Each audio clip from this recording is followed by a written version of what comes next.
Olá, gente, mais uma vez estamos aqui para levar até você uma palavra amiga do seu irmão, do seu amigo radialista Léo Diniz.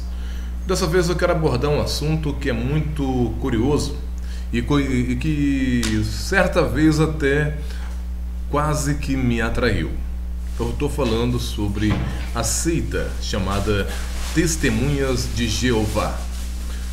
E, para ser sincero, eu que sou criado na igreja evangélica, na igreja batista, em São Gonçalo, e tendo sido batizado pelo pastor Dr. Nilson do Amaral Fanini, ex-presidente da Aliança Batista Mundial, o Fanini que inclusive no ano de 2000, quando o Papa João Paulo II precisou pedir perdão pelas coisas pelos holocaustos que a Igreja Católica fez, perseguiu os cristãos, ele chamou líderes de diversas religiões e dentre os evangélicos chamou também o pastor Nilson do Amaral Fanini.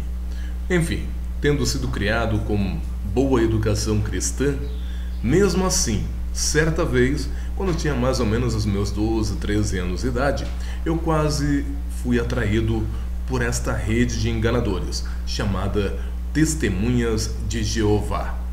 Quero dizer para você que o Testemunho de Jeová, ele é uma pessoa, em primeiro lugar, ele não reconhece o Espírito Santo de Deus como sendo a Trindade. A Bíblia do Testemunho de Jeová, ela foi uma Bíblia que supostamente foi traduzida do grego para o inglês, ao pé da letra, pelo então irmão Charles Taze Russell. Então o que ocorre?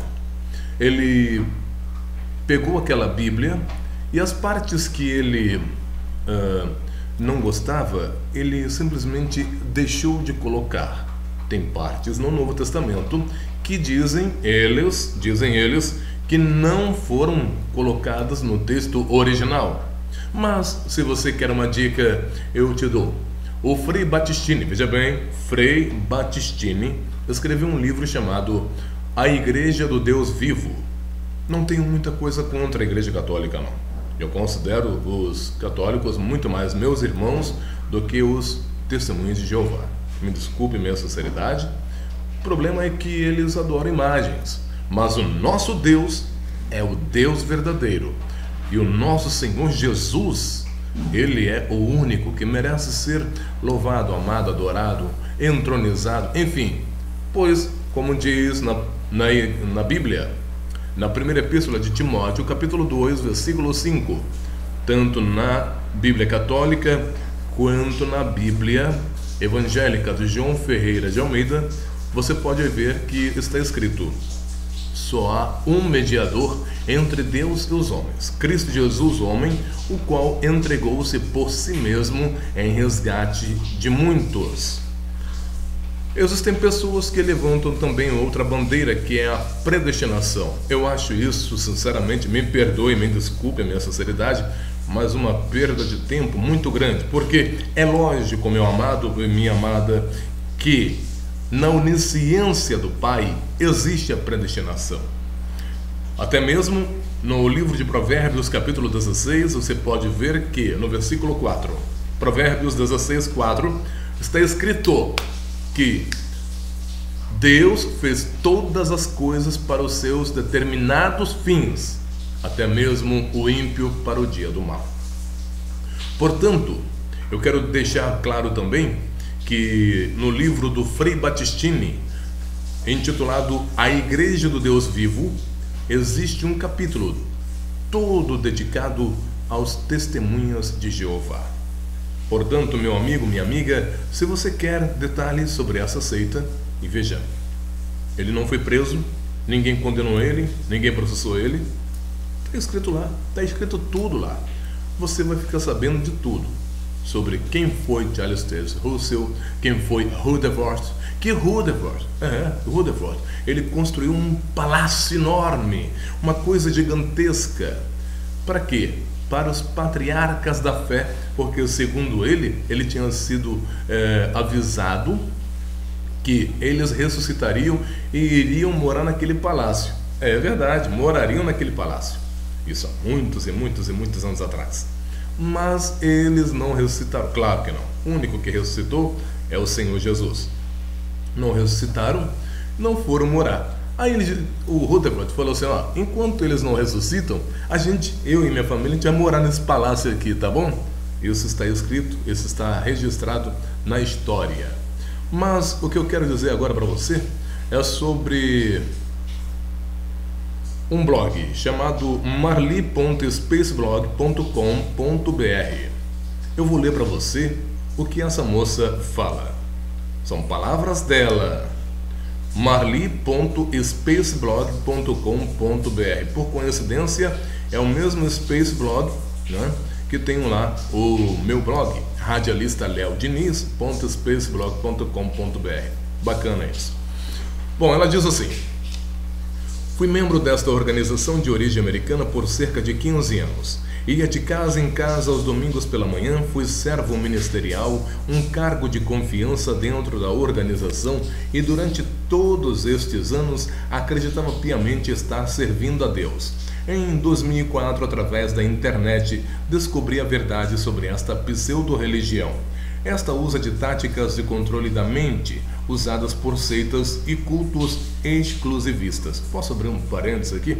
Em 1934, ainda no tempo lá do Rutherford, lá no início, eles acreditavam que Jesus...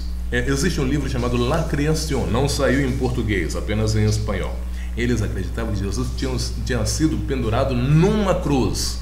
Hoje em dia, eles acreditam que Jesus foi pendurado num pau reto, sendo que a pena de morte naquele tempo era uma cruz, ok?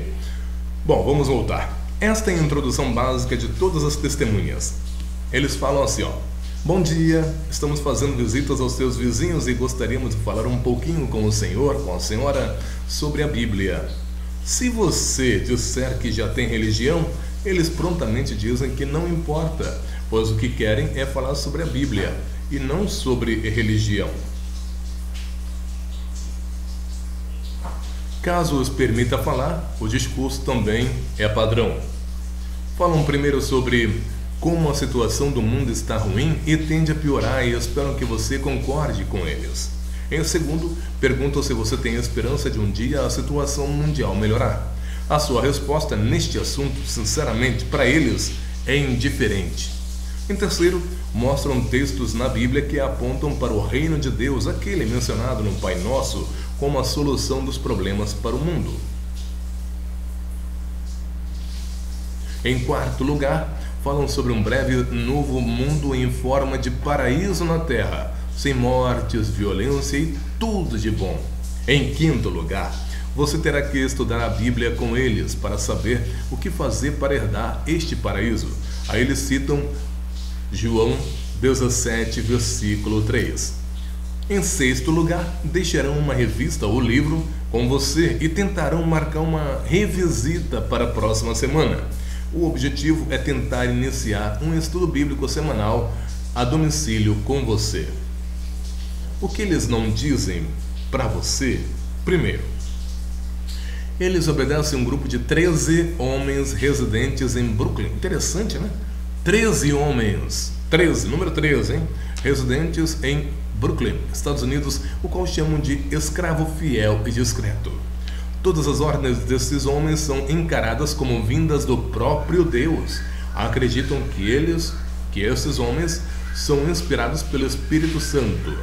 Todas as publicações são escritas pelo escravo fiel e discreto.